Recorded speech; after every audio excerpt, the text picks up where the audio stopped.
Hello everyone, আশা করি সকলে ভালো আছো। আজকের ভিডিওটি বিহার স্টেট নিয়ে। ইতিমধ্যেই বিহার স্টেটের ফর্ম ফিল আপ শুরু হয়েছে।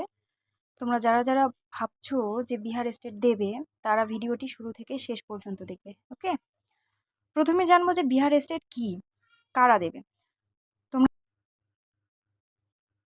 তোমরা যারা যারা বিহারের স্কুলে ক্লাস 9-10 পড়াতে চাও, তাদেরকে এই বিহার স্টেটের পেপার 1 পাস থাকতে হবে, ঠিক আছে। আর যারা যারা হচ্ছে ক্লাস 11-12 পড়াতে চাও, তাদেরকে বিহার স্টেটের পেপার 2 পাস থাকতে হবে। আর আর মনে রাখবে যে যারা প্রাইমারি ও আপার প্রাইমারিতে পড়াতে যাচ্ছ, তাদের কিন্তু এই বিহার স্টেটের সাথে কোনো সম্পর্ক নেই, তাদের বিহার স্টেট দিতে হবে না। তাদের হচ্ছে সেন্ট্রাল টেট বা সি টেট পাস থাকতে হবে। আশা করি বুঝলে। এবার চলো বিহার স্টেটের যে সিলেবাস রয়েছে সেটা নিয়ে একটু আলোচনা করি। প্রথমেই থাকছে দেখো সাবজেক্ট। সাবজেক্ট বলতে এখানে যার যেটা সাবজেক্ট, কারো ধরো বাংলা রয়েছে, কারো ইংলিশ, কেউ ইংলিশ পড়াবে, কেউ বাংলা পড়াবে, কেউ হিন্দি। তো তাদের সাবজেক্টের উপরেই থাকছে টোটাল 100 মার্কস, ঠিক আছে। 100 নাম্বার থাকছে হচ্ছে সাবজেক্টের উপরে।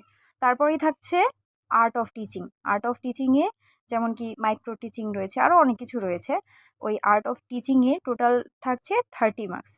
এবং আদার্স, আদার্স বলতে জিকে রয়েছে, জিএস, ম্যাথ, এই সব কিছু মিলে রয়েছে 20 মার্কস, ঠিক আছে। তো টোটাল এখানে হচ্ছে 150 মার্কসের এই এক্সামটা হয় বিহার স্টেট। বিহার স্টেট হচ্ছে 150 মার্কসেও হয়। আর আদার স্টেট থেকে যারা দেবে তাদেরকে 75 মার্কস তুলতে হবে। 75 মার্কস হচ্ছে কোয়ালিফাইং মার্কস।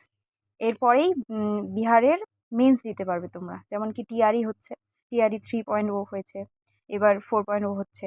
তো এই বিহার স্টেট পাস থাকলেই তবেই তোমরা টিআরই 4.0, 5.0 এর জন্য এলিজিবল হবে। বোঝা গেল? তো ভিডিওটি যদি তোমাদের হেল্পফুল হয়ে থাকে তাহলে চ্যানেলটিকে সাবস্ক্রাইব করবে আর পাশে থাকবে। Thank you.